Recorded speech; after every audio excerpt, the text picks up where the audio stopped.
Is the gentleman from New York.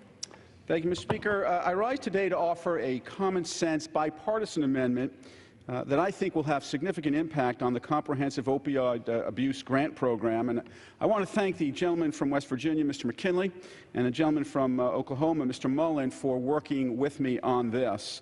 This amendment basically would direct the Attorney General, when awarding grants, to consider the prevalence of opioid abuse and opioid-related overdoses in a community. The underlying legislation already properly ensures an equitable geographic distribution of funds.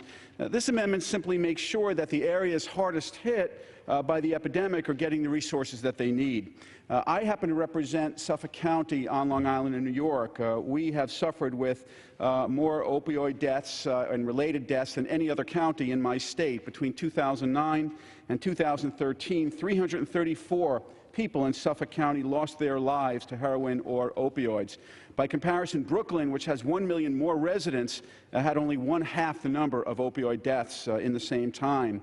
Treatment admissions for opioid addiction on Long Island rose from 12,887 in 2010 to 16,681 in 2014. That's a 29% increase. These are percentages, Mr. Speaker. These are statistics.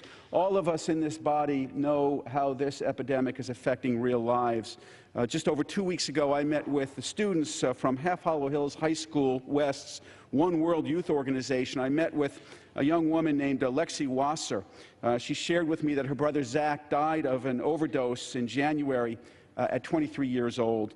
He was friendly, he was outgoing, he loved to spend time with his family. He was a good kid who got caught up in an epidemic that is impacting way too many Long Island families and way too many American families, so much so that they have nicknamed the Long Island Expressway the Heroin Highway. Mr. Speaker, for the Wasser's sake and the hundreds of Long Island families whose lives have changed forever, I urge support for my amendment.